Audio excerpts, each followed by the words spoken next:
And one of the cases that has been used as a yardstick or as a tool to measure that compromise that you've been accused of is the parliament issue, for example, where you even have members who came out, confessed that the House is corrupt. We've gotten report from IGR and the Center for Accountability and the Rule of Law, positioning Parliament as the second most corrupt institution in the country.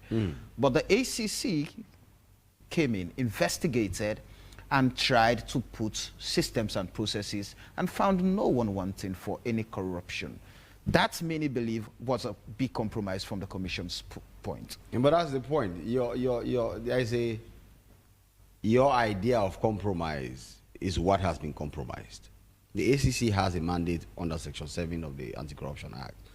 And in Section 7, we have various ways to deal with corruption issues. One of them is to look at a system and say, okay, this one is not, corruption is something which happens. We are not just going there to say, let's go and arrest the entire parliament and lock them up. Okay, it's to look at them and say, hey guys, let's put it this way. Things have been happening very badly. Let's work with you to fix it.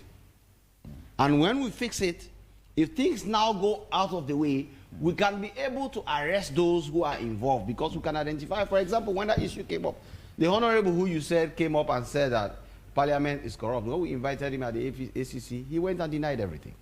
Yeah, we've been joined by Francis Ben Kaifala, Commissioner for Sierra Leone's Anti-Corruption Commission. And he's here to articulate his successes and challenges over the last 5 years as the country's anti-graft boss.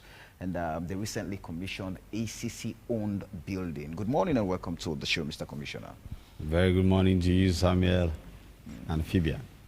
Let's start off with how much of an elation do you feel at this point, owing to the fact that your tenure has seen the ACC own its own space? Well, I think it's part of the successes for the entire country. But I feel really happy that I was the head when this came to fruition.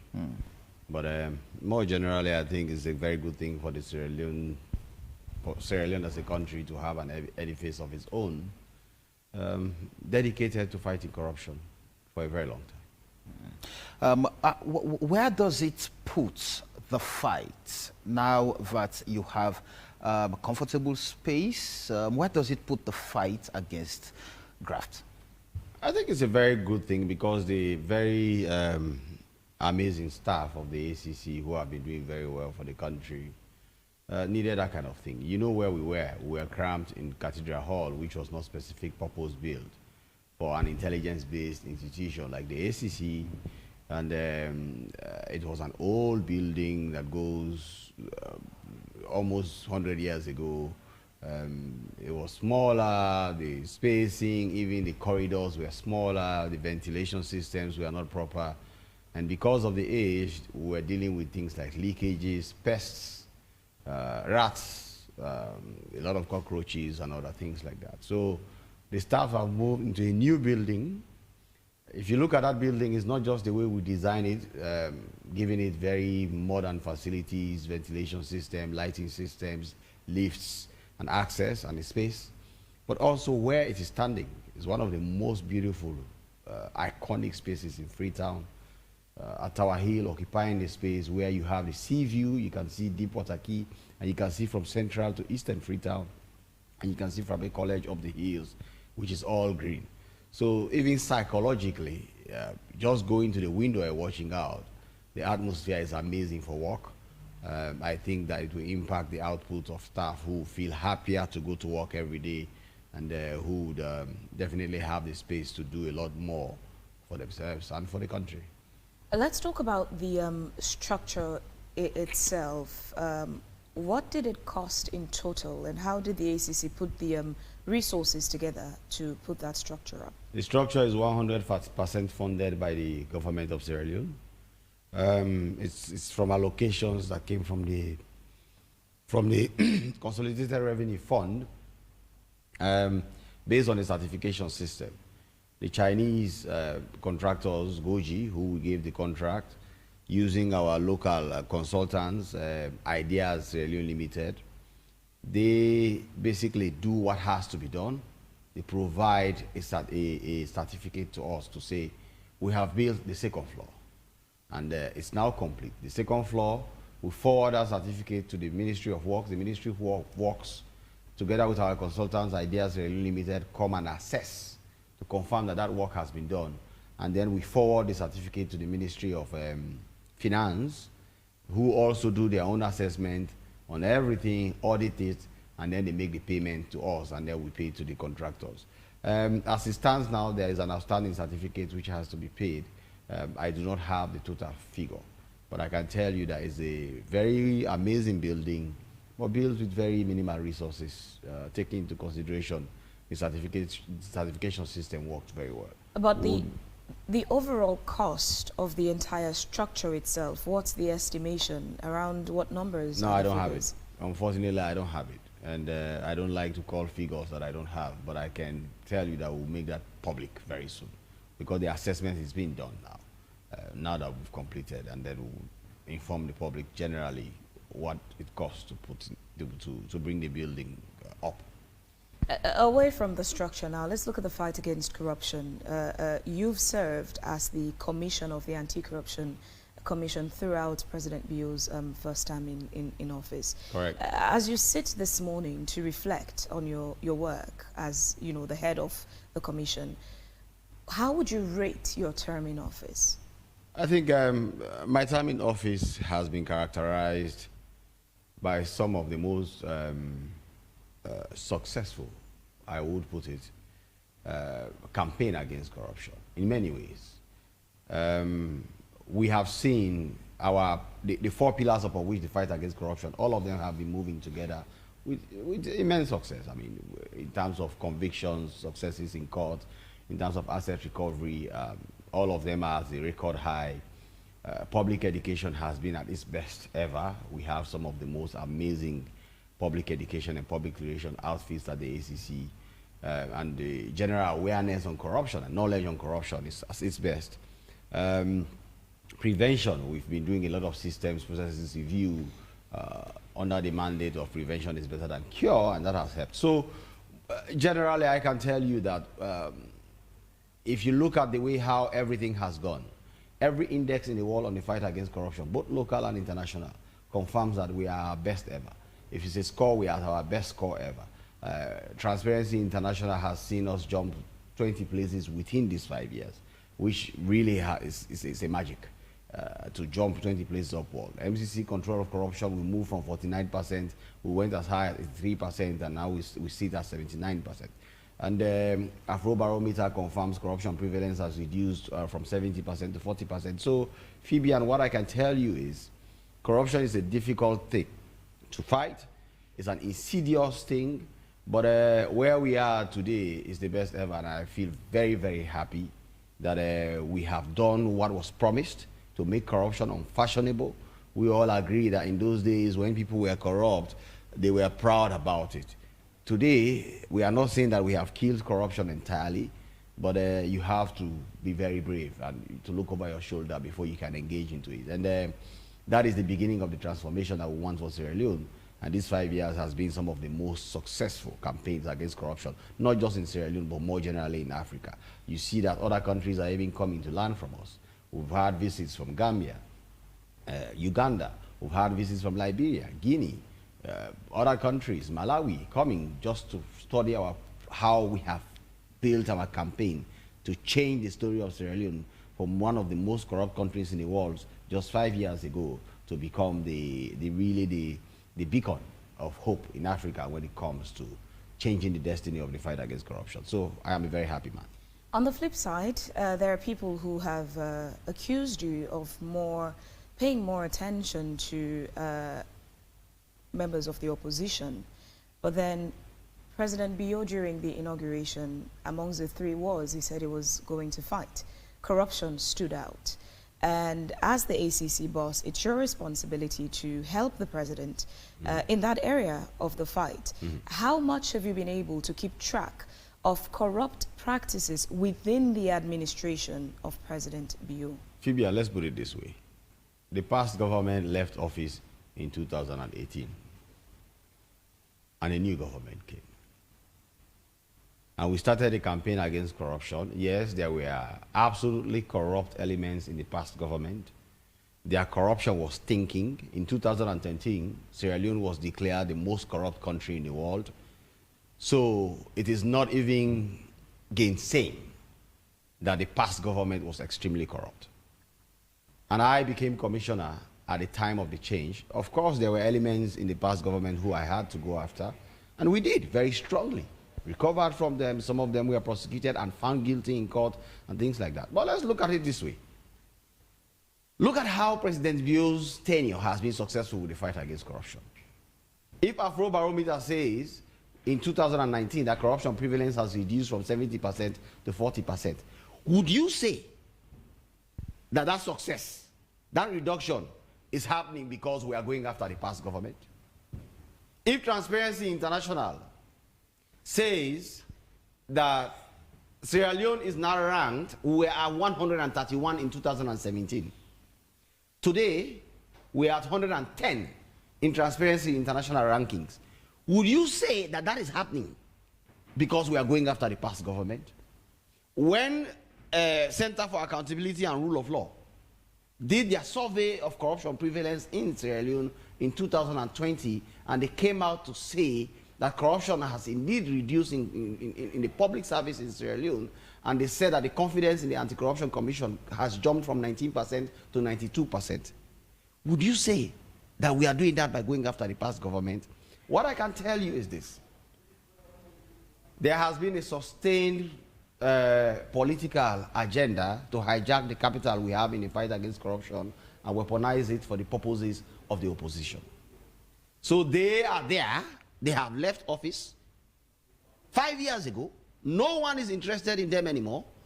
But they sit down there and say that the ACC is only going after the opposition. Who are these elements in the opposition that we are going after?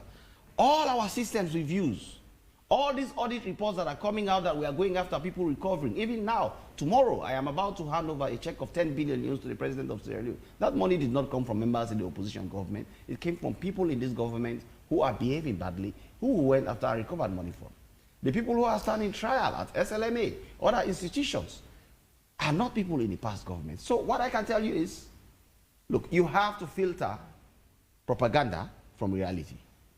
No institution will sustainably be going after the opposition for 5 years. And every survey in the world confirms that that institution is doing well in the fight against corruption. That cannot, it's not even possible. But still in the area of prevention, you know, there's this unexplained wealth side of it as well. It comes back to, again, highlight how you've been able to keep track of corrupt practices within the administration of President Bio. Oh yes, I mean, some of the biggest reforms we did in 2019 was to reform the asset declaration regime, to make sure that people declare their assets. And we made sure that declaration, before 2017, declarations, the maximum declaration was usually 34% of public service. Now, we have over 90% public servers declaring their assets. And we are tracking their lifestyle. We are tracking how they are doing things. We are tracking how they are getting access, and a lot of questions are being asked around them. So what we have done in these 5 years, which really has worked, is like a microwave, which you do not notice the heat it produces when you are outside, but when you are inside, you feel it. The system knows how much we have been breathing down their neck, asking questions about their wealth, asking questions about their lifestyle, asking questions about how things have been done, putting in place systems around them. And that has worked. So we have been tracking people in President Bio's government, asking questions around them, and trying to make sure that they stay within their means. And of course, that is a continuing process. It's not ended yet. President Bio is still president. And then, of course, questions around these things are going to be even bigger, because next year is not a declaration year. We just finished a declaration year. It is really next year that we are now going to go into lifestyle audits and see changes that happened in this declaration year and go after those who can go after. So Phoebe asked about how the perception generally from, you've put it, as opposition politicians trying to weaponize the commission against the current regime. Unsuccessfully so, yes. Let's go back. There are thoughts around that, the commission is compromising a lot.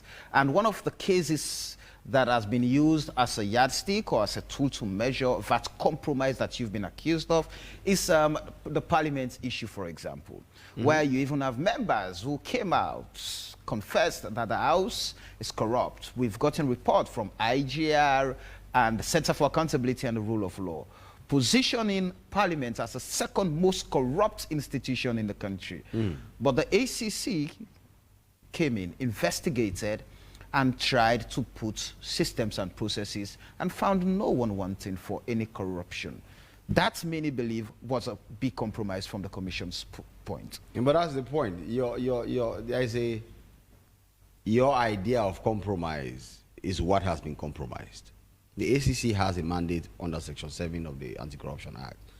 And in Section 7, we have various ways to deal with corruption issues. One of them is to look at a system and say, okay, this one is not, corruption is something which happens. We are not just going there to say, let's go and arrest the entire parliament and lock them up. Okay, it's to look at them and say, hey guys, let's put it this way. Things have been happening very badly. Let's work with you to fix it. And when we fix it, if things now go out of the way, we can be able to arrest those who are involved because we can identify, for example, when that issue came up, the honorable who you said came up and said that parliament is corrupt. When we invited him at the ACC, he went and denied everything. He was not willing to support our investigation. You say parliamentarians are corrupt. Give us an idea as to what it is. He says, no, in fact, I did not say that again. We did not have the basis to do what the public wanted us to do, i.e. arrest from the speaker to the last parliamentarian and lock them up in prison. That would be foolhardy. So we went in, worked with them, did systems and processes review. They cooperated, identified areas where we think these are corruption risks, brought it to their attention. We made the report public. And after that, what happened? They, in good faith, accepted our report, implemented our recommendations. Just 2 years later, our parliament was rated the second most transparent parliament in Africa by external bodies. What does that tell you, Samuel? It tells you that our common sense approach to fighting corruption has results. If this parliament, who everybody was saying is extremely corrupt, they are not accountable, they are not transparent, we worked with them. For other people to now come and say, the way this parliament is doing things, they are the second most transparent in the world, second only to Cape Verde. Samuel, what more can Sierra Leoneans want of us? So because the people in parliament were not put in prison, it means we did not do our job. I am sorry. And I am sorry to say that is not a compromise. In fact, we are very professional in our responsibilities, and that is why the world is praising us. Because that approach for us to do a thorough review of our Sierra Leone parliament has not happened anywhere in Africa. No anti-graft body has had the guts to go and investigate parliament. We did. And of course, the results are clear. Today, our parliament is respected. It's considered to be one of the most transparent in Africa. Sorry, just for clarity purposes, did you investigate the parliament or did you work with them to set systems in place? Parliament. After the investigations, we now did a system review based on the investigations and what the outcomes were. But parliamentarians were spoken to, the clerk of parliament was at the ACC explaining issues of transparency, money is given to them, how they were done. We went to the Ministry of Finance, checked every budgetary allocation to parliament and things like that. We spoke to specific parliamentarians, including the whistleblower parliamentarian, who later recanted, unfortunately, and said that he forgot that parliament was the most transparent parliament in the world. He was merely making claims that he cannot justify. He's on record. There are audios who were put on social media. Right. So you know that. But what I can answer you, Fabian, is this. Yes, we did an investigation of parliament. And after the investigation of parliament, we decided this was more of a prevention issue. We now worked with them to set systems and processes in place. So on the outcome of the investigation, were there any corrupt practices picked up during the investigation? Of course, there were practices that are corrupt. But it is whether they are now enough for a criminal charge that is the problem. And we deemed it that no, these were not enough for criminal charges. These are system lapses. For example, we went to Parliament. You'll be surprised to find out that there was no system in Parliament for somebody to retire funds that are given to them.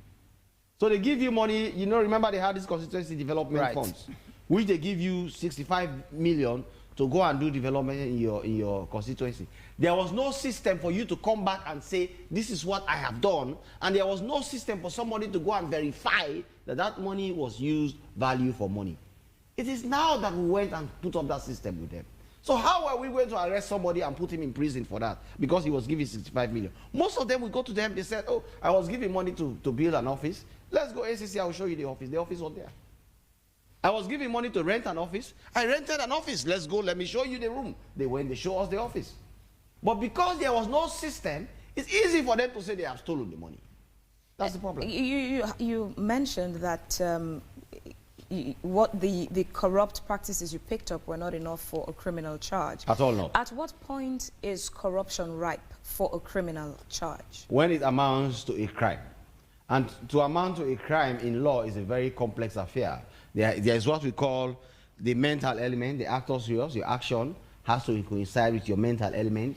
And of course, it has to be a defined crime within the meaning of the Anti-Corruption Act. That, if we say we are going to that, will become a very complex issue today. But I can tell you that crime is a specific thing, and of course, we also have that it's one of the highest standards in the world, beyond all reasonable doubt. There can be no doubt that you intended to steal that money and you stole it. But if you give money to somebody to go and build an office space, and he builds an office space, and somebody comes and looks at the office space and says, ah, no, this office space is not 65 million, it's merely 40 million. And you want to use that value judgment to say he has committed a crime to arrest him and lock him up in prison, you will be the most reckless anti-corruption commissioner on earth.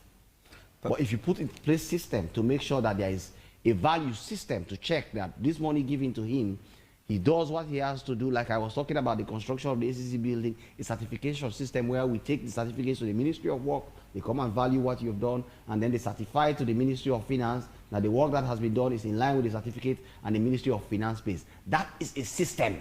The Parliament did not have that. The concern citizens had at the time, just before we move away from this Parliament thing, the concern citizens had at the time had to do with the fact that Parliament as an institution, as an accountability institution, does not know that it needs to be retiring money. Well, I mean, was that excuse anything to hold on to? Samuel, there were many things wrong with Sierra Leone before 2017. That I can tell you. Certainly. And one of the things that shocked me as anti-corruption commissioner is exactly that. How people understood even what is corruption. So, for example, there were ministers of government who did not even understand what was conflict of interest. That is why, for example, we prosecuted a lot of people under the former APC government for conflict of interest. For example, there was this minister of works who created a company for himself, and he was giving contracts to that company. As far as he is concerned, he was doing the right thing. He was not stealing. In fact, he was very proud to sit before us and say, I was supposed to refurbish the vice president's office. I refurbished it. The things are there. But materially, he failed to understand that conflict of interest is not about outcome. It's about a decision.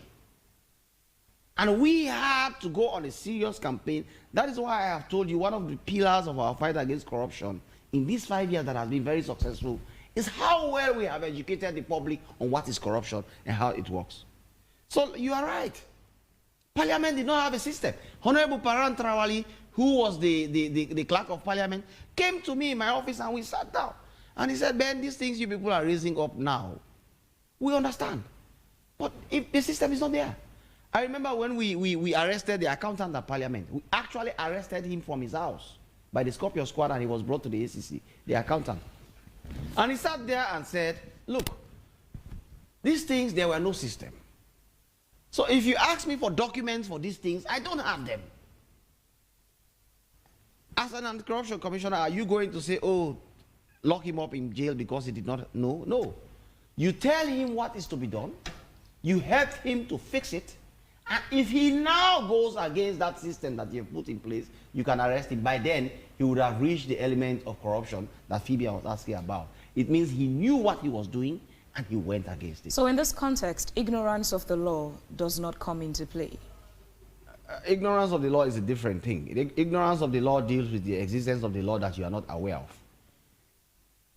The unavailability of a system is not ignorance of the law. Ignorance of the law, for example, when they say Sierra Leone, you should not marry 2 wives. Now A white man comes to Sierra Leone and marries 2 wives and he says, I did not know that you should Now not I'm marry going 2 back wives. to the conflict of interest part you mentioned. Obviously, that comes part of the work of the ACC. It's one of the things you look for, conflict of interest. So I'm asking, so in this context, ignorance of the law does not come into play? Well, what I'm trying to explain is ignorance of the law is a different situation. In this case, it is a crime for you to do that. And you are saying, oh, I did not know that it is a crime. Again, it's an element of ignorance of the law. And that is why I am telling you a lot of people were prosecuted. A lot of people were charged for conflict of interest. But it's a different thing when, for example, you are supposed to have a voucher system in an office and you don't have a voucher system in an office. That is not ignorance of the law. That is a lack of process.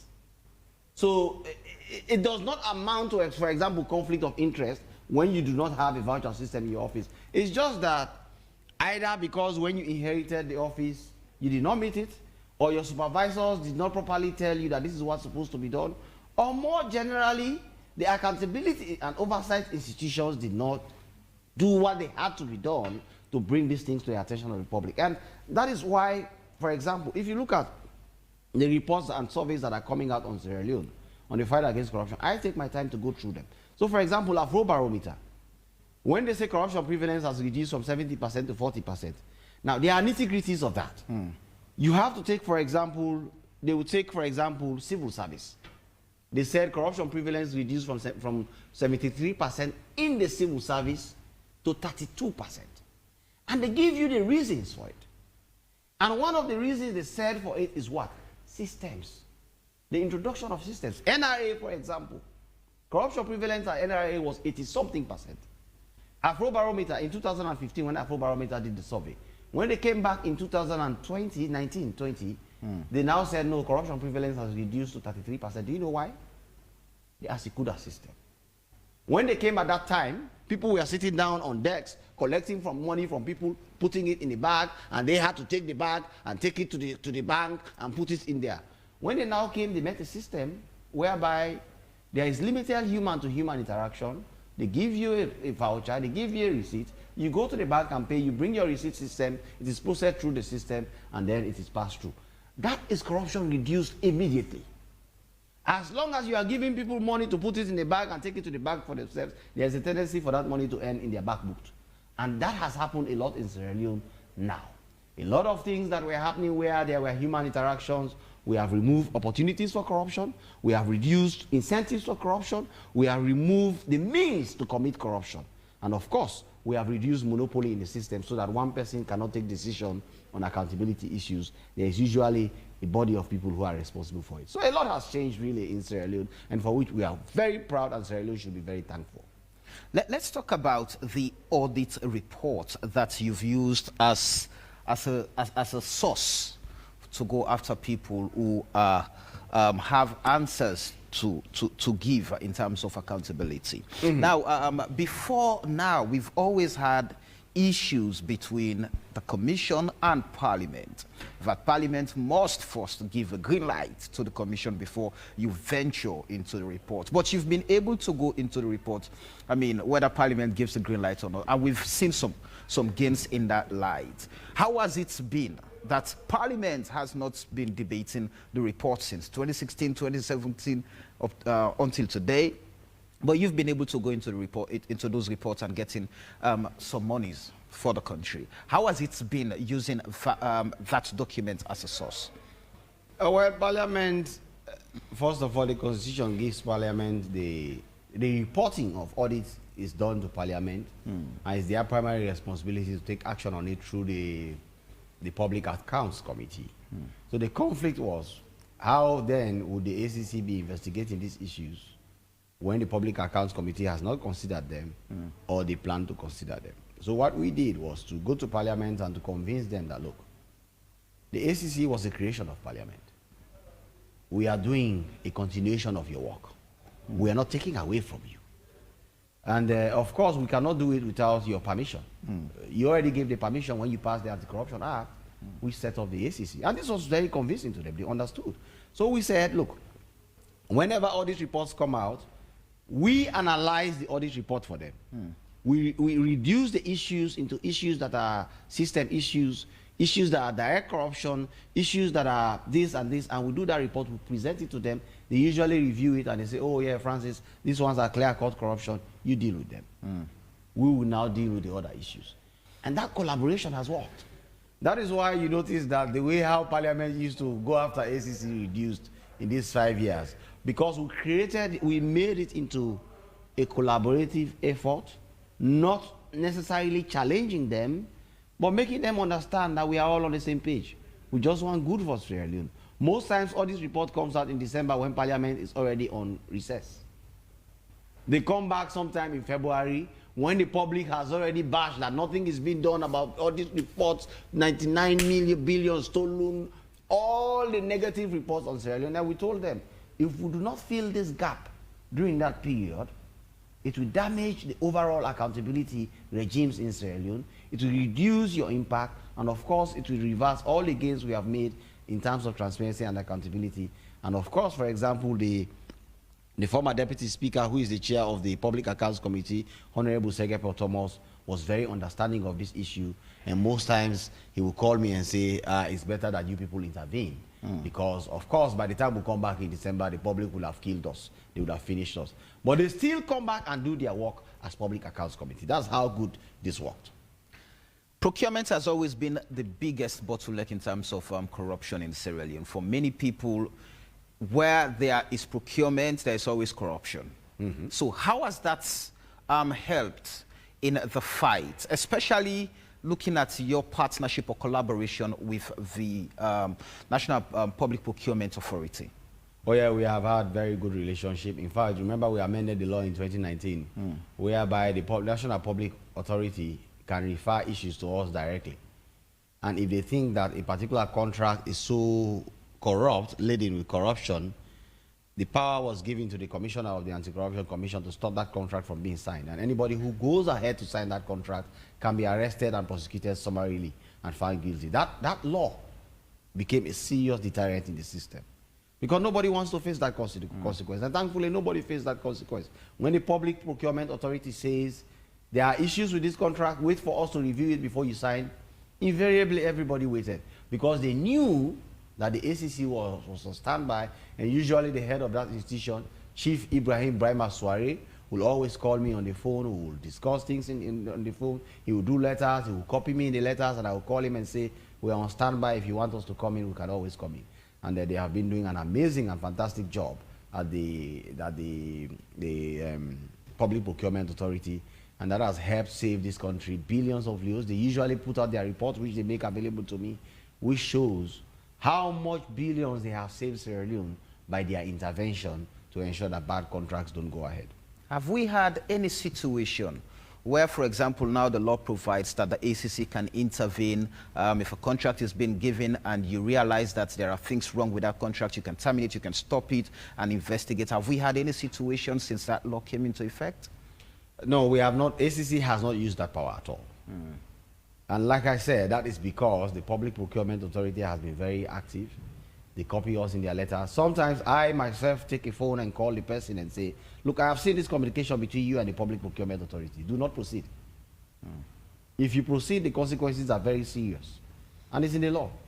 So the law has not been used because it has been respected.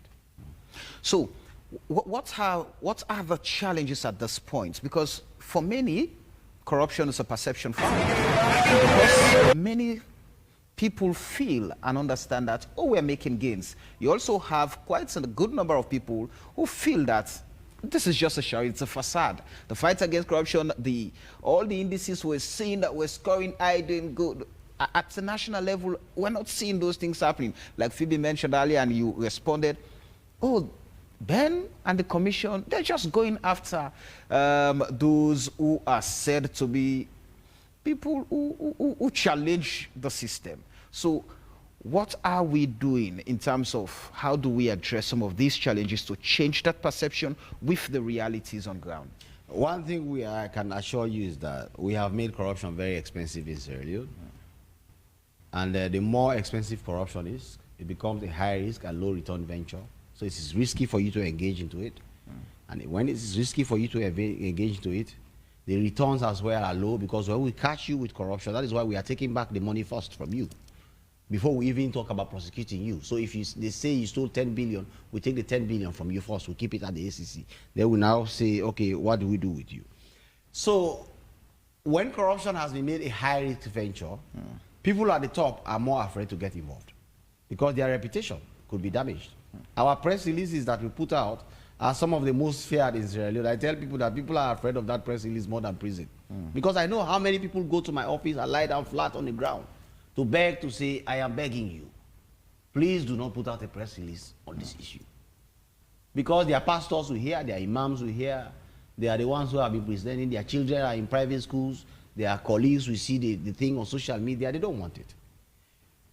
But we have had a situation where we have been educating the public on some of these things.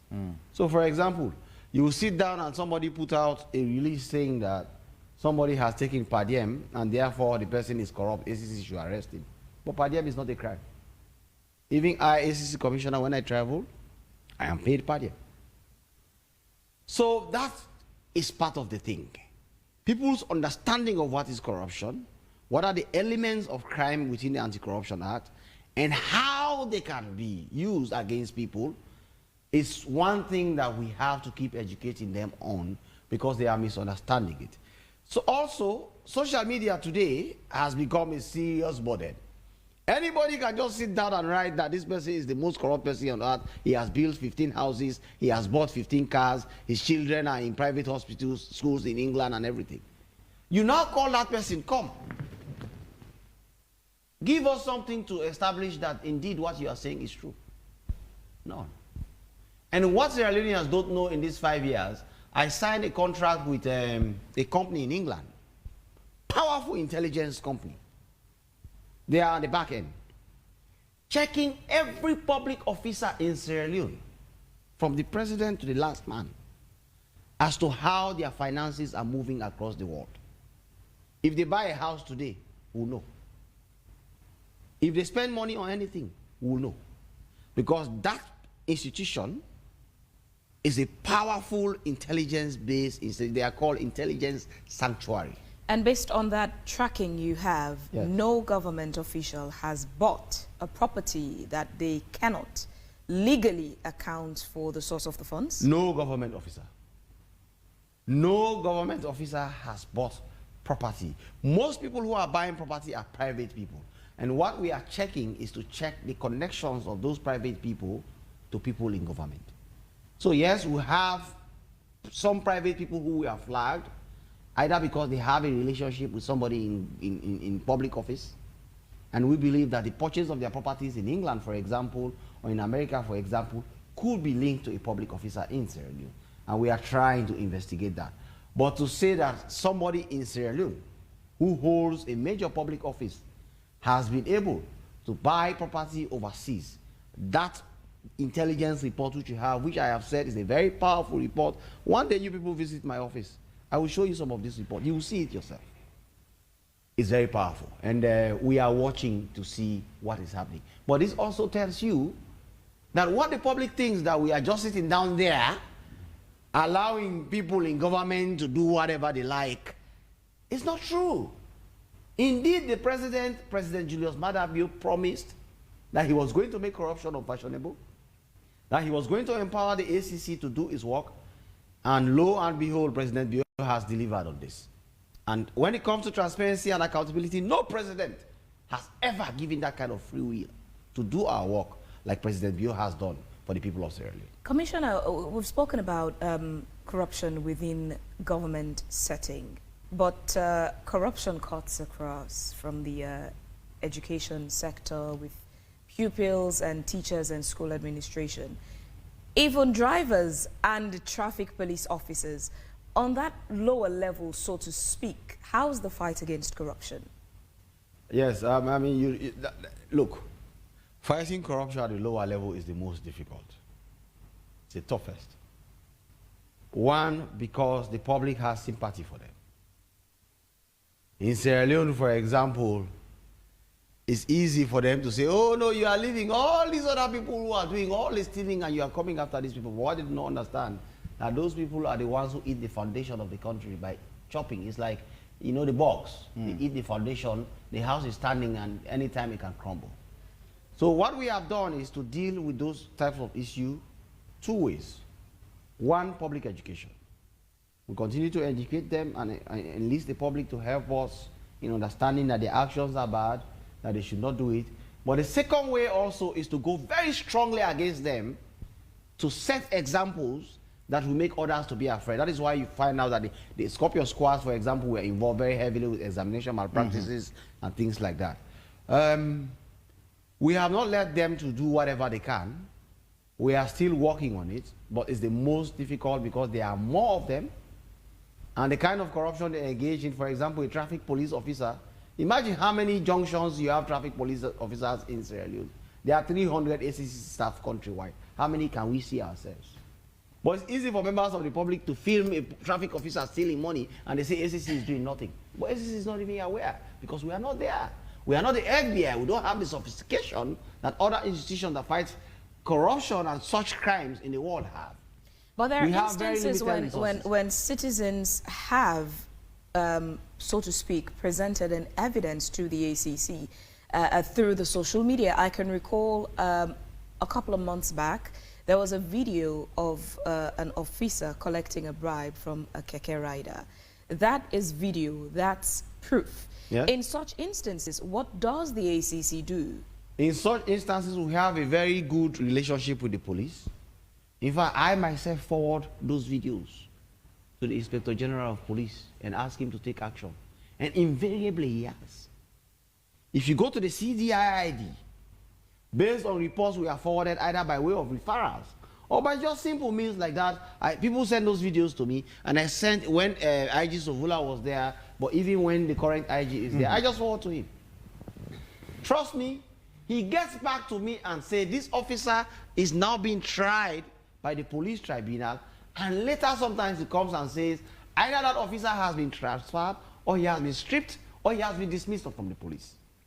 So the problem is the police don't have the kind of public engagement system to again come to the public most times with these things. But internally, the police are doing extremely well with internal reforms and discipline among themselves. Still with us. And I'm very, very happy with that, and I've been in communications with them, and we have seen that they are really serious about discipline, and they are trying to do everything they can to cleanse their image as the most corrupt institution in Sierra Leone. You've been sending in your messages. We have many of them this morning. Unfortunately, we'll not be able to go through all of them, so we apologize for that. Kuthu Kari is saying, so what's the total cost of the building, Mr. Commissioner? Alpha Rogers is asking, good morning, Mr. Commissioner. The Scorpion Squad is a bit mute in the ongoing WASC examination. Why? Ronald George Tony saying, as an anti-corruption commissioner, don't you think you should know the total cost of for the construction, especially for the public who pay their taxes? This means that you don't want to be transparent with us. Santigi, I'll skip that. Sorry, Samuel, please continue. All right, Baiture saying corruption is causing economic damage to the African continent. Most people appointed by the president are not fighting corruption, but seem to be fighting corruption. My suggestion is to get somebody without vested interest to head the Anti-Corruption Commission. Please let us know the total cost of the building, Mr. Commissioner. Yakub Jallo is saying, Issa Koma says, in the country I am, everyone is against corruption, and therefore will call police and authorities about any attempt by any person. Bintu Abbas Kamara is saying, Mr. Commissioner, you have done extremely well in the fight against corruption. Musa Muke Evans Fode saying, People's Commissioner, you're doing well for Mama Salone. Issa Koma again says, corruption is supported by the very people making it hard for ACC. Samuel Kruma is saying, Sierra Leone is currently in a sad state of affairs. There is no way the commissioner could tell us that this current administration is not corrupt. It's not worse. Most of these government officials were living as, okay, I'm not going to call that word, before they assume these various positions, but check them out. They are all multi-millionaires today. Would you also see that these wealth they've amassed within these 5 years is from their normal take-home salary? Des Agatine says, my brother Francis Ben Kaifala, I sent so many messages, false fraudulent documentation and video clips as evidence records by senior officials at the Ministry of Lands, Country Planning and Environment. You failed to take criminal action charges against them for their crimes. The ACC cover people who are party members and supporters are coming for their belonging to the same regions. Corruption, misappropriation, abuse public offices, and abuse of positions. Benjamin Akipama is saying the public's perception of corruption differs from the commissioners. Justice Smith says, I can still recall your assertion that you gave others at Moaek by saying fighting corruption in Africa is a daunting task, so 90% Sierra Leoneans are corrupt. Conte J is saying, Samuel Wise has hit the nail. You see now the ACC boss is calm by answering because Parliament is the most corrupt institution in Sierra Leone. Who are those people that rate institutions? OPEX Fauna says, Samuel, the fight against corruption in Sierra Leone is a one-way traffic. And the commissioner knows that if he continues with the investigation in Parliament, that will give a slap to this administration. That's why the only thing the commissioner did was to put systems in place to avoid further investigation to Parliament. Ronald Bresford Ignatius Churchton is saying, if you are saying that you have held this current government to account on corruption, then you are not being honest with Sierra Leoneans with all the evidence from the recommendations from the audit report and the Africanist press. Anything to go by, Mr. Commissioner, you are not being honest with the public.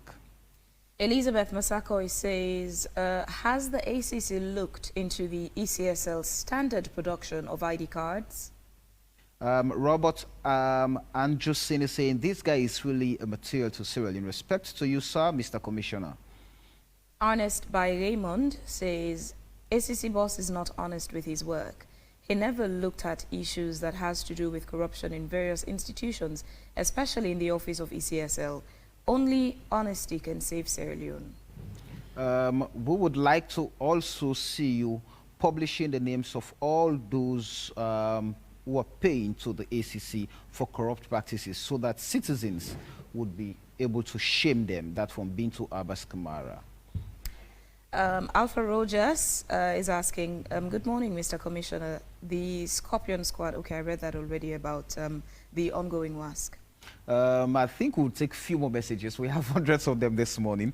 But Mohammed Idris Akabu, we've taken your concerns into consideration, and our technical team will ensure that they fix the station in Bo.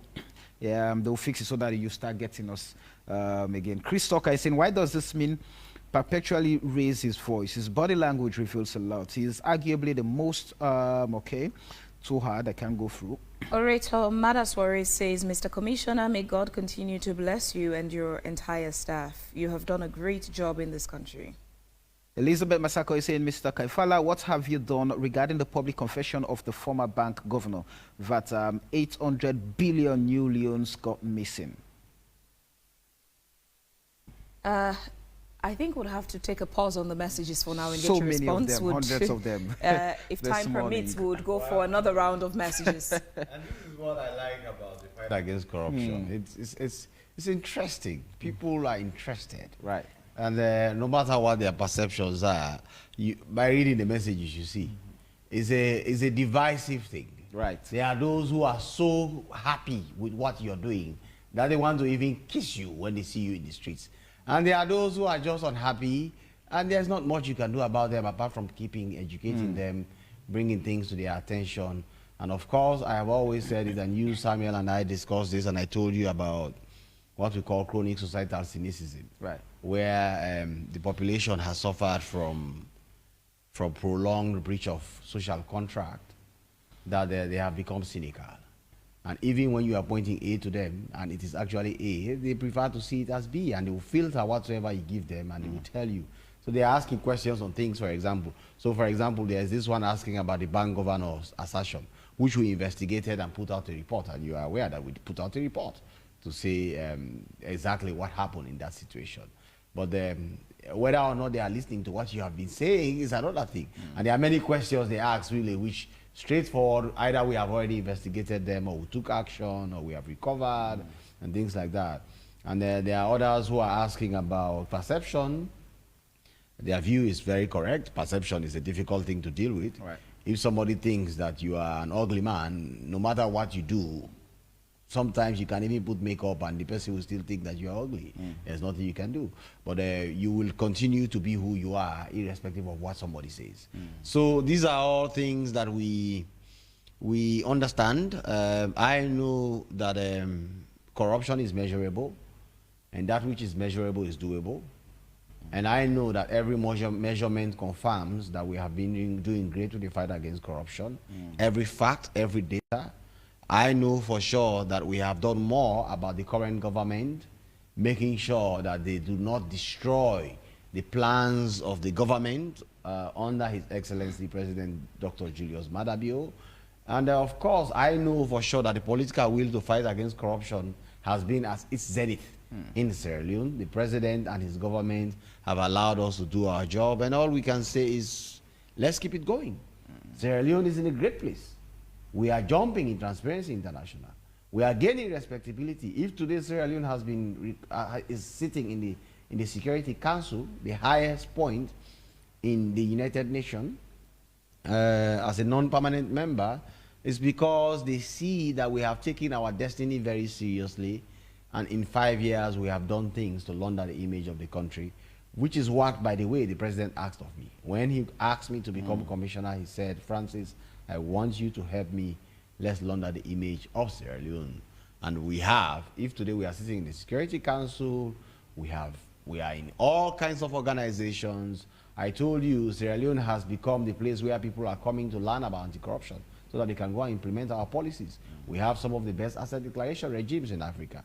We have some of the best enforcement laws in Africa. Our policies, legal and regulatory framework are respected everywhere, and every 2 weeks or 3 weeks, I receive emails from somewhere on the globe where they are asking for our reforms in Sierra Leone so that they can implement them. So all I can say is we are not here to satisfy the cynical. We are here to satisfy a reasonable population who understand that our work is a difficult task, but also who can see the results that are coming out and they appreciate it. Let me ask this question. I know earlier you talked about, you give us a percentage of the compliance rate for asset declaration, especially at the exit, at the entry point.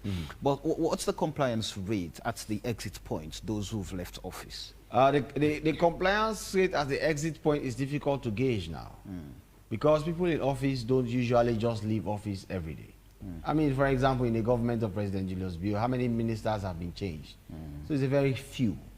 And most times we remind them to do their Which should make exits. your work easier because the number is Yeah, that's what I'm less. saying. That's what I'm saying. But because it's so small, it is not the point at which you can gauge the compliance rate.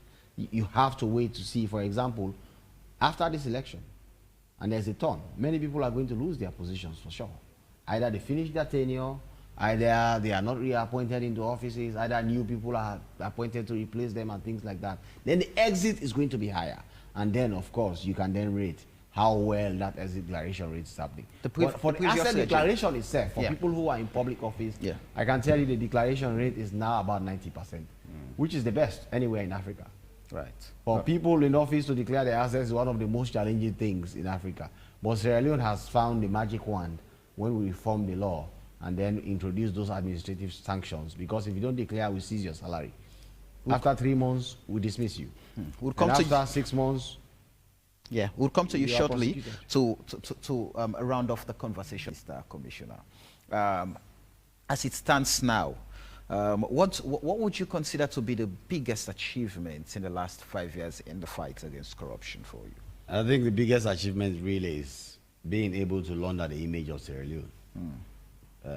If in 2013, Sierra Leone was considered the most corrupt country in the world, and today Sierra Leone is considered to be one of the most successful countries in the fight against corruption, within such a period of time, it's nothing short of a miracle. No country has been able to do that very easily. And we in Sierra Leone are at a point where we can only look back and say, thank God, 5 years. We are respected. We are no longer seen as the most corrupt country in the world. And of course, our people are benefiting from that. You can travel easily and nobody is looking at you with that kind of eye. What is this Sierra Leone? You people are so corrupt.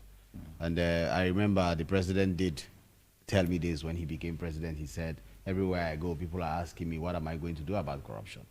So now that you are the one who are going to lead the fight against corruption, a mantle has fallen on you to help us launder the image of the country.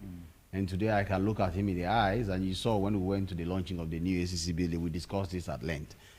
That conversation was done in private, but now we could discuss it in public, where we could look back and say, yes, indeed, the image of Sierra Leone has been laundered. It is still work in progress, but where we are, we should clap for ourselves for it. As you sit back now and reflect, what comes to mind on the list of what I could have done differently? I think it's not more about what I could have done differently. It's what I can encourage the government to do. So invest in prevention. If Sierra Leone has to change, Sierra Leone has to invest in prevention. Prevention is not cheap. So now we have made corruption unfashionable. We have increased public awareness and public knowledge on corruption. We have removed impunity from the system. If you invest in corruption, you prevent society from going back to where it was. Because then you remove monopoly, whereby decision-making and action is not done by individuals. You reduce the incentive for corruption. You pay people well, and you encourage them not to be corrupt. You reduce the means to engage in corruption.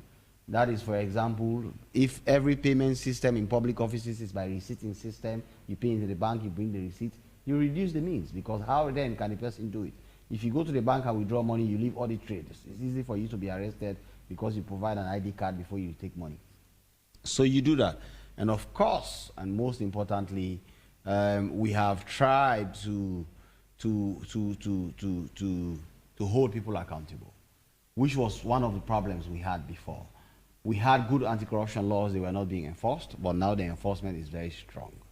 So the government has to now backstop what we have done by investing in corruption, and that has to be a deliberate action to put billions in systems and processes, in technology, and things like that that help the country not to revert into corruption. So everything I have done, if I'm given the chance to do, I'll do again the same way as I did it, and even improve on it. But if there's anything that has to be done, is to invest in prevention. What has been the most challenging points in your tenure? The most challenging point in my tenure was, you remember that point when we were doing recoveries? At that time, Sierra Leone was not used to that kind of fight against corruption. They just thought that everything had to go to court. And it was difficult for me because I'm a lawyer and I'm trying to convince people to say the court cannot be the panacea. You don't have to go to court for everything. The institution that fights corruption has to have powers to take action by itself to recover money. And I try to convince Sierra Leoneans that, look, a fight against corruption that goes to court all the time is a weak fight against corruption. A fight against corruption that goes after the asset itself and brings it back into the system is a strong fight against corruption. And you know that battle went on, and I had intellectuals challenging me. You journalists were all over my case and everything. But today, we can now go back after over 45 billion news recovered, giving to the government. I have over 11 billion lying at the ACC, which I am going to give to the government. Everybody can now say, look, this was a good move. I have seen people who were vehement opponents to my actions at that time, who today tell me that, Francis, one of the great things you have been doing is really recovering money. Because imagine fighting corruption and people are not seeing what tangibles comes from it. You are fighting corruption, they don't see anything. Cases take 5 years in court, 3 years, 4 years in court, they don't see anything. But now, we can go and say, here is a check of 10 billion euros recovered from people who have been stealing from Sierra Leone. It's direct evidence of our resolve against corruption. And of course, Samuel, it was challenging, but you know, as leader, challenges are good. And I've always told people that I like it when people challenge, because that is the only way you can prove. And we have proved very big. Someone quickly asked on our Facebook page about what the Scorpion Squad is doing on the ongoing WASC examination. Yes, the Scorpion Squad are actually deployed in fact, there's a task force deployed on the examination malpractice. But our approach is usually to get information and filter it to Ministry of Education, and Ministry of Education takes action. So we deployed a lot of intelligence officers in this ongoing WASC, which has helped. And then those intelligence are usually filtered. Those syndicates that we used to arrest before, many of them have reduced. So you remember they used to have those special houses where they used to go take exams, special offices and everything. But because of our robust action, those ones are now reduced. So corruption are actually happening, or examination malpractices are actually happening in the examination centers themselves. So for example, invigilators allowing students to have access to mobile phones because they have bribed or paid them. That is happening in various places. Not on the same scale as it used to be before, but we are filtering that intelligence to the ministry, and the ministry is working with IEC to reduce them. Right. Well, thank you very much. We've enjoyed the privilege of your time this morning. Thank you very much, sharing your 5 years experience. Thank you always. And I must take this time before I go to thank AYV. I mean, AYV has been this really amazing resource system for our fight against corruption, and disseminating our information, but more also giving opportunities like this where we sit and explain what is happening with the fight against corruption. And you, the amazing journalists, have been able to probe the issues, really come out with issues to help us explain. Because sometimes people think that when you ask difficult questions, the bad thing. No, it's a very good thing, because it then helps us explain things that probably we are blindsided about. We think that people understand. So I must thank, firstly, my dear brother, Junior Navo, fantastic human being who has been a good resource and support system, and all of you at the AYV who have been giving us a platform to share the message. Aluta continua. 5 years is done, but I believe there is another 5 years in the horizon, and we can only look forward to what exploits we can do together. Thank you very much. Thank you to the people of Sierra Leone for the People's Commissioner. I have served my part in this first term, and I look forward to continue working with you. Thank you very much for your time this morning to be with us. He's the Anti-Corruption Commissioner, Francis Ben Kaifala.